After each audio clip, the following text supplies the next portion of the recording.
Hola chicos, bienvenidos nuevamente a una clase virtual de física para el pre de medicina. En esta ocasión vamos a continuar con la unidad 1, vamos a ver perímetros, superficies y volúmenes de diferentes figuras, funciones trigonométricas y el teorema de Pitágoras. Bien, comencemos.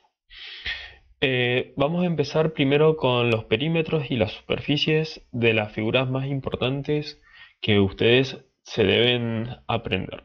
Si bien en el práctico 1 no hay demasiados ejercicios sobre superficies, ni sobre perímetros, ni volúmenes, es importante que lo vayan aprendiendo porque mucho más adelante lo van a utilizar en aplicaciones en distintas unidades de física. Por ejemplo, cuando vean transferencia de calor, van a utilizar estos conceptos de perímetros y superficie. Bien, vamos a empezar con el cuadrado. El cuadrado, como ustedes recordarán de las clases de su escuela, es una figura formada por cuatro lados donde los cuatro lados son iguales y forman entre ellos un ángulo recto de 90 grados. En este caso, el perímetro, acuérdense que el perímetro es la suma de todos los lados de la figura, va a ser igual a L más L más L más L, que lo podemos resumir como 4 por L. Esta sería la figura entonces del cuadrado. Bien, la superficie va a ser lado por lado. Como tenemos acá la misma base, lo que se hacía es sumar los exponentes, entonces nos va a quedar lado al cuadrado. Estas formulitas son muy importantes y se las tienen que aprender de memoria. Vamos con el rectángulo. El rectángulo es un cuadrilátero en donde no todos los lados son iguales, tiene dos pares de lados iguales. Tenemos este y este que son iguales, este y este que también son iguales. ¿Cómo se calcula el perímetro? Es igual a 2 por b, donde b es la base, sería este lado, más 2 por h, donde h es la altura del rectángulo. Y la superficie es básicamente base por altura. Bien, respecto al triángulo, el triángulo, para calcular, acá hemos hecho la representación de un triángulo escaleno, es decir, en donde sus tres lados son desiguales, que es la figura más representativa, por así decirlo, para calcular el perímetro, en el caso de que consideremos que los tres lados sean desiguales. Entonces, ¿cómo se calcularía el perímetro? Sería la suma de los tres lados, sería base más el lado este L más el otro lado L mayúscula. Ahí está entonces el perímetro como la suma de sus tres lados. Y la superficie sería igual a la base por la altura dividido 2. Y ojo con esto con la altura. La altura no es un lado. La altura, ¿cómo se determina? La altura se determina partiendo desde el vértice opuesto a dicho lado. Si ustedes se fijan, esta es la base que tiene este vértice y este vértice en común. El vértice que se lo opone al lado B es este que está acá. Entonces, ¿cómo se obtiene la altura? Partimos del vértice que se lo opone a B y trazamos una semirrecta, o un segmento mejor dicho, de manera perpendicular a la base, es decir, que forma un ángulo de 90 grados. Un triángulo no tiene una única altura, tiene tres alturas. Yo puedo trazar la altura de la base del lado B, la altura del lado L mayúscula. Partiríamos en este caso del vértice opuesto del lado L, sería este que está acá, y trazaría un segmento que fuera perpendicular al lado L. Y también puedo trazar la altura del lado L minúscula, en donde el vértice opuesto de este lado sería este que está acá. Lo que trazaría sería un segmento que fuera desde el vértice hasta el lado L de manera perpendicular. Bien, entonces, ¿cómo se obtiene la superficie? Es la base por la altura sobre 2. Bien, sigamos con las otras figuras. Acá, si ustedes se fijan en esta tabla, yo he resaltado con color rojo las figuras que van a ser más importantes o que van a ver con mayor frecuencia a la hora de resolver problemas. En el caso del rombo, si ustedes se fijan, el perímetro es igual al del cuadrado porque tiene sus cuatro lados iguales, así que me va a quedar 4 por L. La superficie se obtiene de la siguiente manera. D representa la diagonal mayor, que es este segmento en rojo que está acá. Entonces, ¿cómo se obtiene la superficie? Es diagonal mayor por diagonal menor dividido 2. Así es como se obtendría entonces la superficie de este rombo. El romboide, les dejo acá las fórmulas, como les digo, no es necesario que se la aprenda, igual no es que se tienen que aprender muchas fórmulas más, porque la superficie coincide con la del rombo, la única sería el perímetro. La que sí es importante que deben aprendérsela es la del trapecio. El trapecio es una figura que está formada por 4 lados, en donde tenemos 2 lados que son paralelos y los otros no son paralelos, que acá lo hemos identificado con L minúscula y L mayúscula. Si ustedes quieren sacar el perímetro de esta figura, tendríamos que sumar los 4 lados, que sería B, que es la base, el lado L, B minúscula, que representaría este lado que está acá, y L minúscula, que representaría este lado que está acá. Para sacar la superficie, ¿cómo se saca? Es base mayor más base menor. ¿Cómo identifico a veces la base mayor y la base menor si está invertido el trapecio? Muy sencillo, los lados que son paralelos se les llaman base generalmente. Entonces, siempre cuando tengan un trapecio, identifiquen el par de lados que es paralelos. En este caso sería base mayor más base menor, que es esto que está acá, por altura. La altura básicamente es la distancia que separa estos dos lados. Esa es la altura. La distancia que hay desde este lado a este lado que está acá. Entonces, base mayor más base menor por altura sobre 2. Si ustedes se fijan, es muy parecida a la del triángulo, solamente que acá se incorpora la base menor. El triángulo era base por altura sobre 2. Y las figuras de abajo, que son el trapecio isósceles, bueno, este se llama isósceles porque los lados no paralelos son iguales. Si se la pueden aprender, no hay problema, porque la fórmula de la superficie va a ser igual en ambos casos, tanto para el trapecio como para el trapecio isósceles. Lo único que cambiaría sería el perímetro, que en lugar de poner B más B minúscula más L mayúscula más L minúscula, como estos dos, las dos son iguales, me quedaría L más L, que se reduce en 2 por L.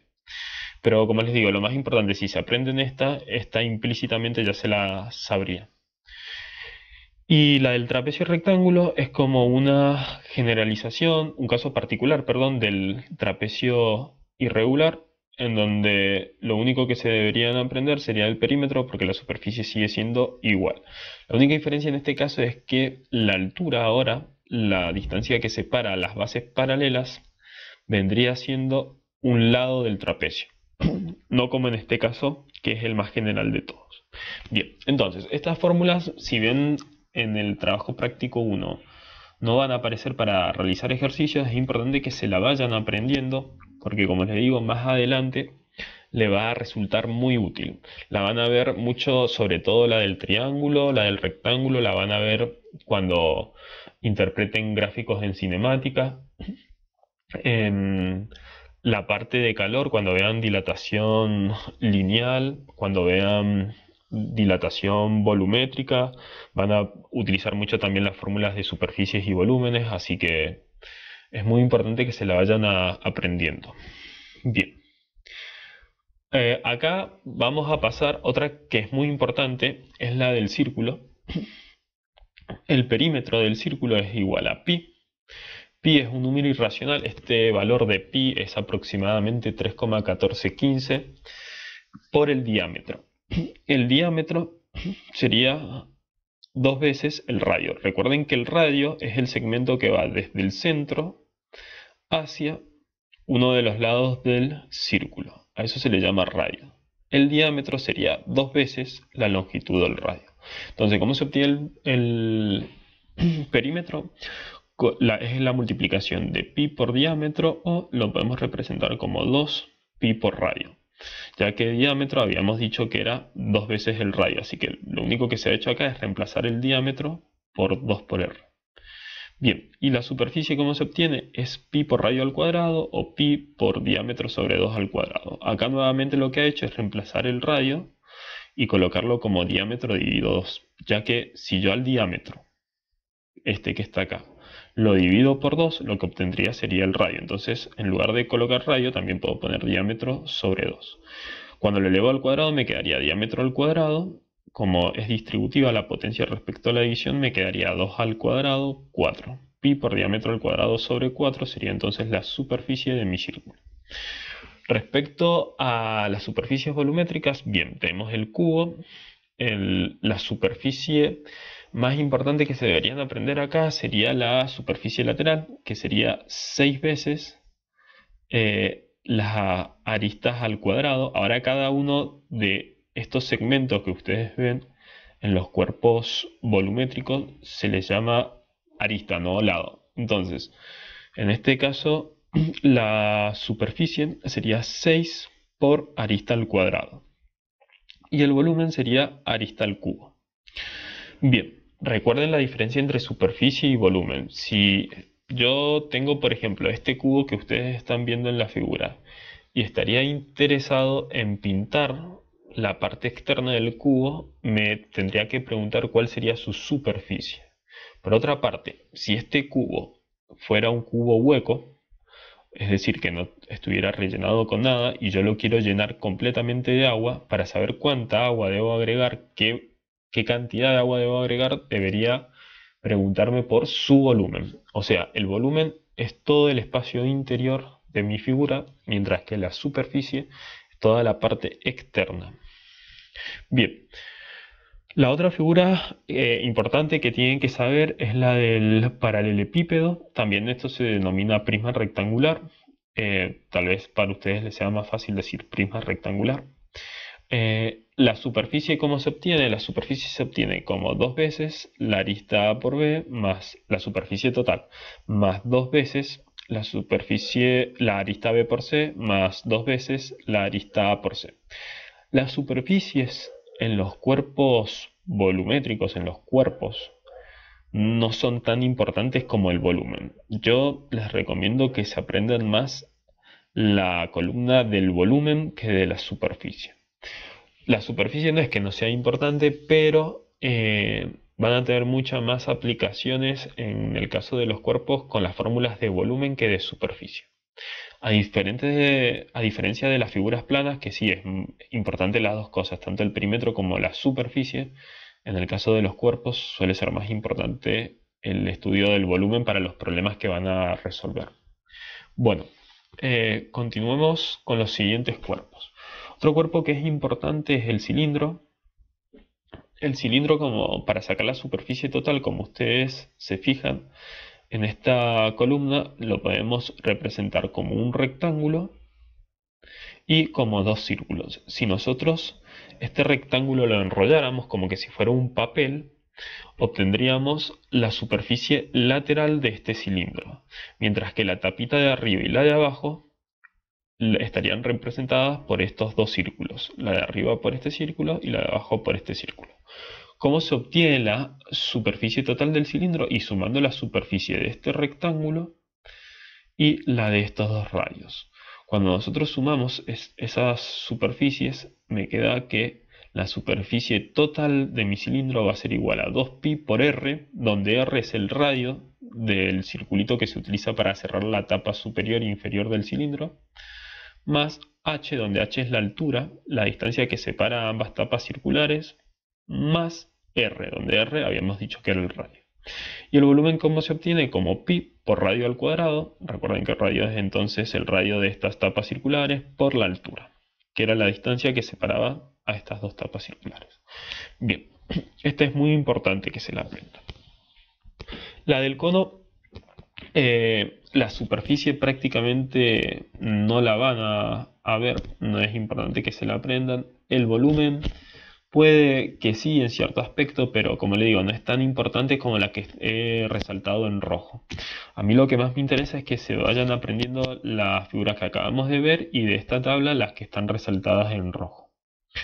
La esfera sí es muy importante. En el caso de la esfera es tan importante la superficie como el volumen. En este caso es uno de los cuerpos en donde es conveniente aprenderse las dos fórmulas. En el caso de la superficie de la esfera va a ser igual a 4pi por r al cuadrado, y en el caso del volumen va a ser igual a 4 tercios de pi por radio al cubo.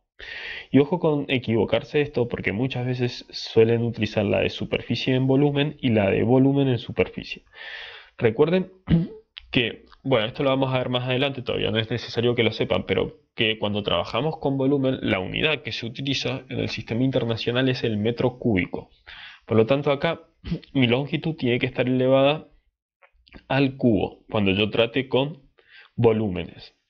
Ustedes se pueden fijar en la fórmula de arriba, que en realidad el radio sale al cuadrado, porque acá tenemos también otra longitud que es la altura. Y metro al cuadrado por metro me queda metro al cubo. En el caso de las superficies, la unidad que se utiliza en el sistema internacional es el metro cuadrado. Como acá la única variable que utiliza longitud es el radio debe estar elevado al cuadrado para que me dé una unidad consistente de superficie, que sería el metro cuadrado.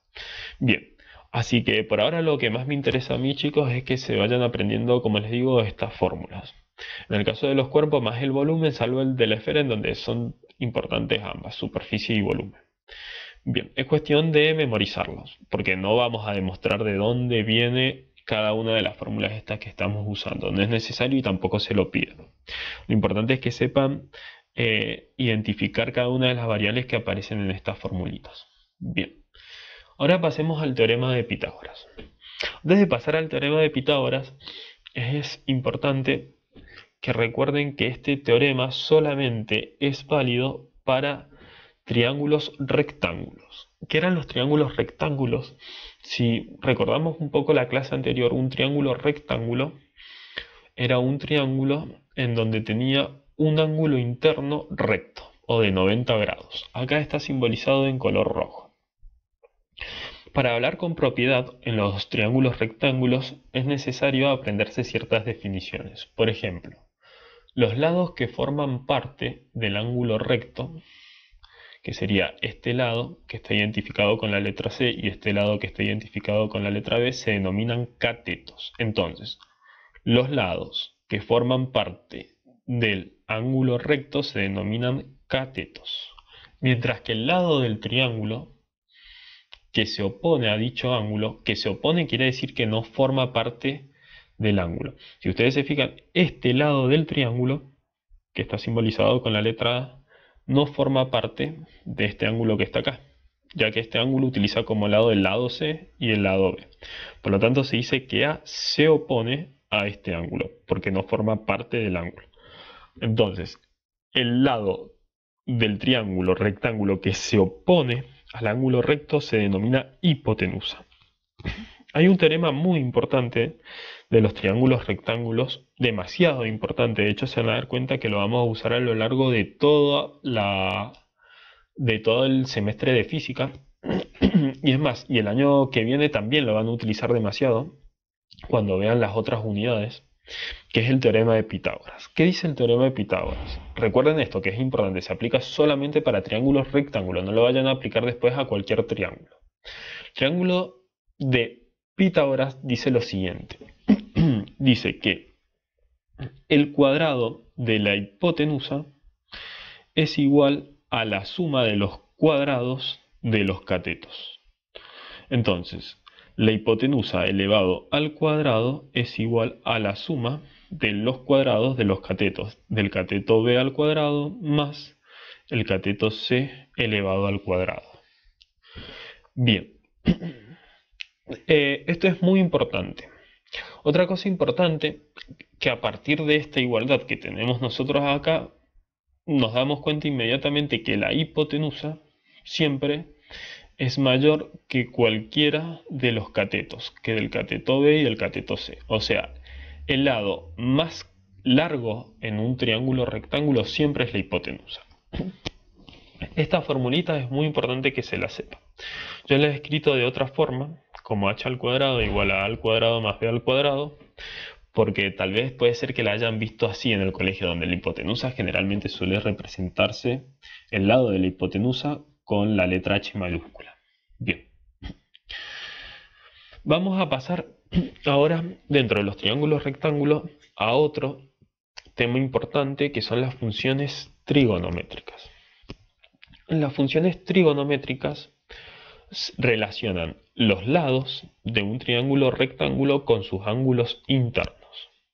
Y básicamente existen tres funciones trigonométricas: el seno, el coseno y la tangente. Después están las funciones trigonométricas como la cosecante, la secante y la cotangente, que se definen en función de estas tres, pero que no la vamos a ver porque no es necesario para nuestro curso de física. Las que vamos a ver y las más importantes van a ser el seno, coseno y tangente. Bien. ¿Cómo se define el seno? Antes de definir el seno es importante entender en este triángulo que estamos viendo acá, a qué se le llama cateto adyacente y cateto opuesto.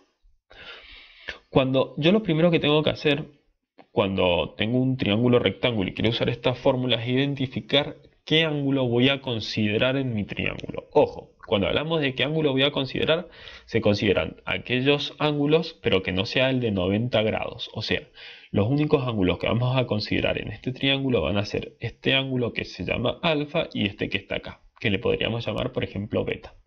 Pero nunca vamos a sacar ni el seno, ni el coseno, ni la tangente del ángulo recto. Siempre nos vamos a basar en los ángulos que son menores a 90. En el caso del triángulo rectángulo, en este ángulo que está acá y en este que está acá.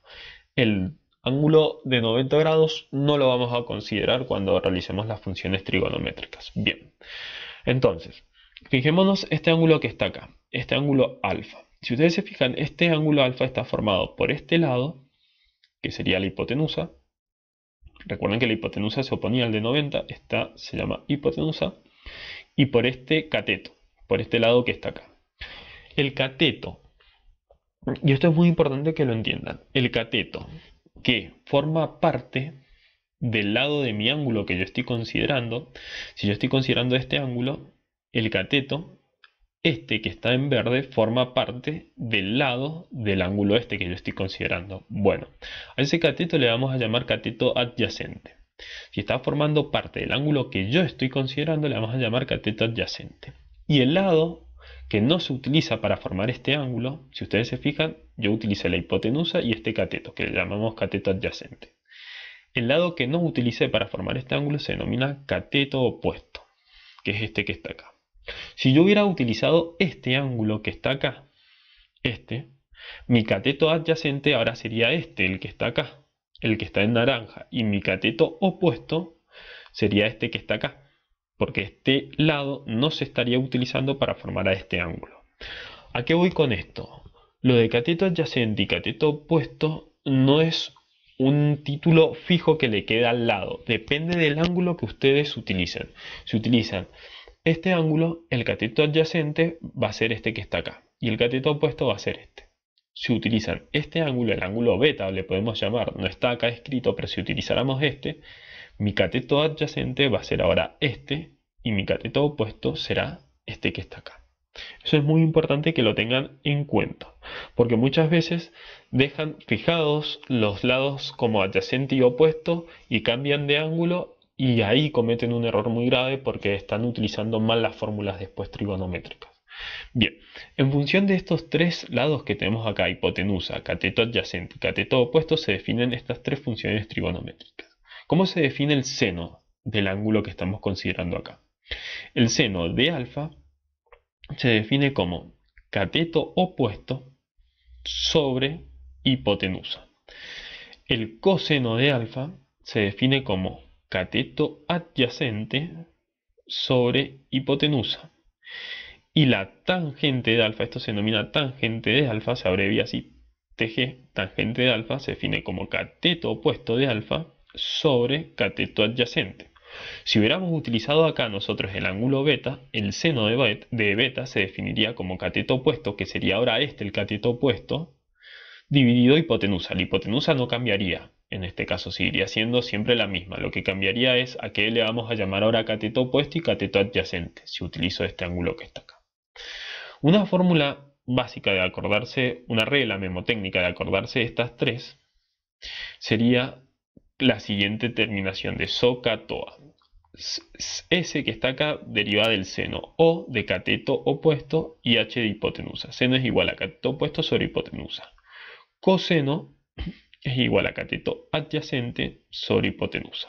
El problema de esta regla memotécnica es que si ustedes la enuncian y no se acuerdan cómo estaba escrita, la H y la H es muda, entonces no sé, como no se pronuncia en el español, pueden confundirse después a qué se refería SOHCAHTOA. Es mejor acordarse cómo se escribe esta regla memotécnica. SOHCAHTOA. So de seno, que es igual a opuesto sobre hipotenusa, coseno de cateto adyacente sobre hipotenusa, y tangente de cateto opuesto sobre cateto adyacente. Bien. Vamos ahora a ver cómo resolver ciertos problemas con las fórmulas que acabamos de ver. Nosotros podemos tener tres casos distintos a la hora de resolver problemas de funciones trigonométricas. Fijémonos lo siguiente, tenemos este triángulo que está acá. Antes de leer esto que está acá, concentrémonos en esta figura. Nos dan este ángulo que vale 30, que es este que está acá. Este lo podríamos calcular, si quisiéramos lo podríamos calcular. ¿Por qué? Yo sé que la suma de los tres ángulos internos, esto lo vimos en la clase pasada, si yo sumo este más este me da 180. Yo sé que este mide 90 porque es el ángulo recto.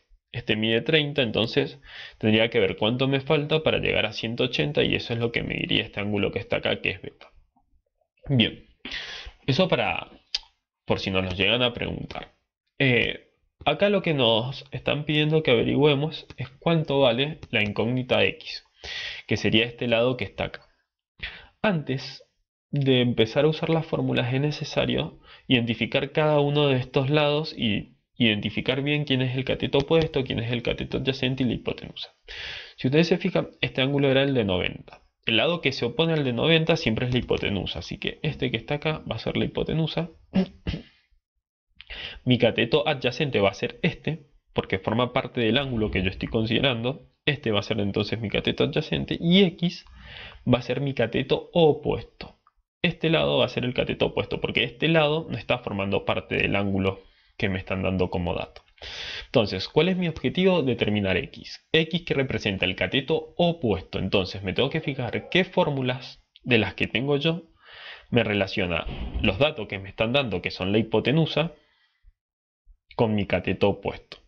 Si volvemos atrás para ver cuál relaciona el cateto opuesto con la hipotenusa, nos vamos a dar cuenta que es el seno.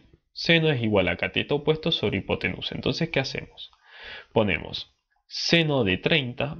Si ustedes se fijan acá, nosotros habíamos puesto alfa, pero alfa ya sabemos cuánto vale. No vamos a poner seno de alfa, vamos a poner seno de 30, porque yo ya conozco cuánto vale alfa. Alfa dice que vale 30. Seno de 30 es igual a cateto opuesto, que no lo conozco, pongo x, dividido hipotenusa. Ahora, la hipotenusa, ¿cómo pasa al otro lado? Como está dividiendo, pasa multiplicando. Entonces me va a quedar 20 por seno de 30. Eso en la calculadora ponen 20 por la tecla por y después ponen otra tecla que aparece como sin. Tienen que apretar esa tecla, luego colocan el ángulo, que es 30, cierran paréntesis y ponen igual. Eso le va a dar 10 centímetros. Algo importante después si les llega a resultar dudas o no saben cómo utilizar bien la calculadora, voy a hacer un video de cómo tiene que aparecerle el display a la hora de utilizar la calculadora cuando trabajen con ángulos. Debe aparecer una letra D mayúscula en la parte superior de la calculadora para que se entienda que se está trabajando con el sistema sexagesimal. Si alguno cuando estén haciendo estos ejercicios se le desconfigura la calculadora y no le aparece la D esa mayúscula en la parte superior del display, lo vemos después en clase cómo corregirlo. Bien, en el segundo caso, ¿qué es lo que puede ocurrir? Acá nos están dando el ángulo beta, este que está acá, nos están dando el cateto adyacente como dato. Este sería mi cateto adyacente, ya que este lado forma parte del ángulo que me están dando. Y me piden que averigüe la hipotenusa. O sea, me dan como dato el cateto adyacente y me piden que averigüe la hipotenusa. Entonces, ¿qué vamos a hacer? Vamos a fijarnos qué fórmula me relaciona la hipotenusa, que es este lado, que es el que me están pidiendo, con el cateto adyacente. Si vamos de vueltas a las fórmulas, ese sería el coseno. el cateto adyacente se relaciona con la hipotenusa. ¿Qué hacemos? Reemplazamos los datos que nos dan. Coseno de alfa, en lugar de poner coseno de alfa, si bien ahora el ángulo se llama beta, no importa chicos, es lo mismo. Es una incógnita. Coseno de alfa, ahora le llamamos beta, lo vamos a reemplazar por 60. Entonces donde dice coseno de 60 va a ser igual a cateto adyacente, que vale 18 centímetros, sobre la hipotenusa, que no la conocemos. En este caso le vamos a poner x, que es lo que tenemos que despejar. La x acá está dividiendo, así que si la paso al otro lado pasaría multiplicando. Me quedaría x por coseno de 60. Ahora el coseno de 60, este que está acá, pasaría al otro lado dividiendo, porque estaría multiplicando con la x cuando yo la pase acá. Por lo que me quedaría x va a ser igual a 18 dividido coseno de 60. Cuando ustedes hacen la cuenta en sus calculadoras, le tiene que dar 36 centímetros, que vale la hipotenusa.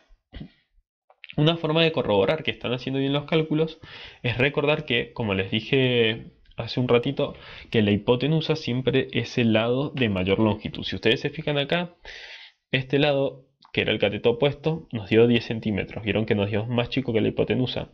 Y ahora la hipotenusa X nos debería dar más de mayor longitud que este lado que es de 18, nos da 36. Lo cual estamos verificando que los cálculos están siendo realizados de una forma correcta. Bien. Y vamos al último caso, en donde tenemos el ángulo alfa, no sabemos, desconocemos cuánto vale, no lo conocemos, pero sabemos su cateto adyacente, sabemos el cateto adyacente y también sabemos su cateto opuesto.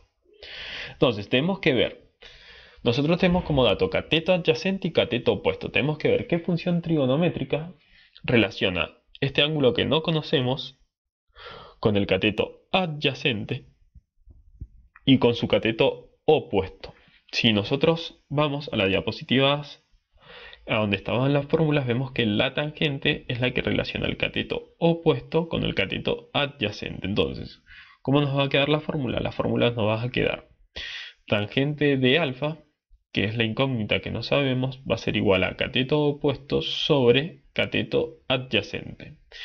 Me va a quedar 3 sobre 5, 3 quintos me queda esto, y la tangente, para despejar alfa, que es lo que queremos averiguar nosotros, nuestro ángulo, pasa al otro lado como arco tangente. ¿Eso cómo se hace con la calculadora? No se pone 1 dividido tangente. Con la calculadora ustedes tienen que apretar una tecla, que es la tecla Shift, y luego tienen que apretar la tecla tan. Cuando apretan Shift tan, le va a aparecer en el display tan a la menos 1, y le va a aparecer un paréntesis que es donde tienen que colocar ustedes el 3 quintos. Entonces, para pasar el tangente al otro lado, no coloquen en la calculadora 1 dividido tan. Tienen que apretar la tecla Shift y tan para pasarla. Yo después, en tal caso, si no se entendió esto en este video de cómo pasar la tangente como arcotangente en la calculadora, les hago un videito. Bien chicos, esto ha sido todo por hoy. Lo que tendrían que ir haciendo serían los ejercicios ahora con lo visto de la actividad 5 hasta la actividad 8. Nos vemos hasta la próxima.